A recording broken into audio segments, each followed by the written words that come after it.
Hello दोस्तों, नमस्ते। आप लोग कैसे हैं? आशा करते हैं कि आप लोग स्वस्थ होंगे, मस्त होंगे, अपनी जिंदगी में एकदम मस्त होंगे, काम धंधा में एकदम व्यस्त होंगे। आप लोग कहाँ कहाँ से देख रहे हैं ज़रूर कमेंट में बतलाइए। कमेंट करिए, लाइक करिए, सब्सक्राइब करिए। नए लोग हैं तो सब्सक्राइब कर लीजिए और पुराने लोग हैं तो कमेंट ज़रूर करिए। आप लोग देखते हैं, कमेंट नहीं करते हैं, कमेंट ज़रूर करिए, हमें भी आगे बढ़ाइए। बेटियां अगर अच्छे ढंग चल हर एक से रहती हैं, स्वस्थ, कभी भी लड़कियां चंचल नहीं रहती हैं, कभी भी लड़कियां अच्छे से रहती हैं, सुस्त रहती हैं।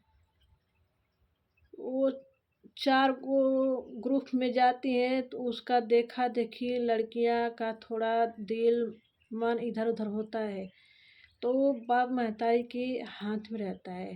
बेटियों के उसे समझाना चाहिए माँ बाप को कि बेटा ऐसे करो, ऐसे करो, ऐसे न चलना है, इधर से चलना है, यह रास्ता खराब है, ये रास्ते से चलो, ये रास्ता अच्छा है।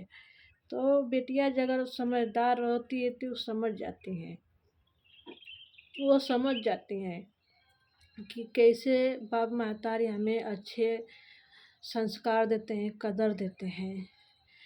किसी के कहने पर अपनी बेटियों पर जज न करिए, ना उसे डांटिए, ना उसे मारिए, पहले उसे समझाओ। इन दो लोग आए कहे कि अरे आपकी बेटी ऐसी है वैसी है, तो उसको मारने लगे, गाली देने लगे, जज करने लगे। नहीं, ऐसी बात नहीं है। पहले बेटियों को उसे प्यार से सहलाइए, उसे समझाइए, उसे रास्ता, टेढ़ा रास्ता से उसे अच्छे रास्ते पर लाइए। अगर नहीं समझे तब उसे डांट लगाना चाहिए। बेटियां कभी किसी के नसीब नहीं थुका के आती है, वो अपना खुद नसीब बन कर आती है, अपने नसीब का ही लेकर जाती है। कोई भी बेटियां, चाहे अमीर के हैं, चाहे गरीब के हैं, चाहे कोई भी बेटी है, वो किसी के अंश का एक हिस्सा नहीं लेती है, उसका हिस्सा खुद ऊपर वाले देते हैं। और कभी बेटियां बोझ नहीं होती हैं, बोझ बनाया जाता है उसको। सास ससुर ये भी नहीं सोचते हैं कहीं की सास ससुर है, क्यों न मेरी माँ ही किसी की सास है। उसको भी सोचना चाहिए कि मैं भी किसी की बेटी थी, किसी की ननद थी, किसी की बहन थी, किसी के घर आए हैं तो किसी की भौजाई हैं, किसी की बीबी हैं, किसी की बहू हैं, बनकर आए हैं। किसी का बुआ बनते हैं, किसी का मासी बनते हैं। एक नारी ही तो है, माँ बनती है, मौसी बनती है, बुआ बनती है, भाभी बनती हैं, चाची बनती हैं, दादी बनती हैं, नानी बनती हैं। हर हर चीज़ नारी में है। नारी की वजह से इंसान आदमी भी बनते हैं। तो उसको नहीं, बेटियां किसी की नसीब से अपना नहीं, वो खुद अपना नसीब बनकर आती हैं और किसी पर बोझ नहीं रहती हैं। जब तक ले 10 साल की रहती हैं ससुर माँ के पास, तब तक ले, उसके बाद खुद बड़ी हो जाती हैं तो लड़कों से ज़्यादा लड़कियों को चिंता होती है कि मेरी माँ यह कर रही है, हमें हाथ बढ़ाना चाहिए।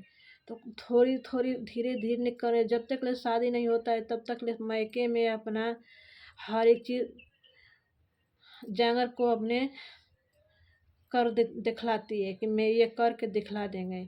फिर ससुराल में आती हैं तो ससुराल में दिन रात करती हैं, झाड़ू लगाना, बर्तन धोना, खाना बनाना, खिलाना, सबको देखना सुनना सब लड़कियां संभालती हैं, बहू बनकर जाती हैं। तो इसीलिए लड़कियों के मायके में उसको हर खुशी देना चाहिए, हर हर उसको जो कहे उसको उसका पूरा ख्वाहिश पूरा करना चाहिए, क्योंकि ससुराल में वो ख्वाहिश, वो खुशी नहीं मिलती है। ससुराल में जाते ही कदम पड़ते ही हंसी छिना जाती है, उस रोने के बस आंसू आने लगता है, उसका चैन नींद चुरा लेते हैं लोग। उसको भर नींद सोने नहीं देते हैं। तो सोई है, ये तो ये कर रही है। इसीलिए लड़कियों को कभी जज नहीं करना चाहिए। लड़कियों को अपना मायके में पूरा हक है कि वो अपने ज़िंदगी अच्छे से जिएँ। जब तक ले रहे तब तक लें। किसी के कहने पर किसी की बहकावे में लड़कियां ना आएँ। बस जो करना है वो अपनी बाप महतारी का ध्यान देकर करना चाहिए, कहीं की लड़कियां हों। मेरी भी एक बच्ची है और मैं नहीं चाहेंगे कि मैं जैसे गुजर रही हूँ उससे अपनी बच्ची को गुजरने देंगे। मैं उसे उसे लोहा बनाएंगे, ऐसे बनाएंगे कि उसको देखकर लोग डरें और जरें। अब बिकाऊ घर में तो हम शादी भी नहीं करेंगे। जान जाएं कि वो इंसान दहेज का लोभी है तो उसके घर में हम शादी नहीं करेंगे।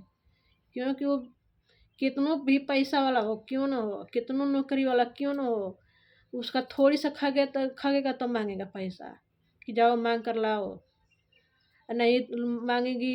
लड़कियां समझदार होती है, नहीं मांगती है, वो अपने घर का परिस्थिति देखती है ना, तो क्या मांगे, कैसे मांगे। तो अगर अच्छा लगा तो एक लाइक, एक कमेंट, एक सब्सक्राइब जरूर कर दीजिएगा। Bye bye.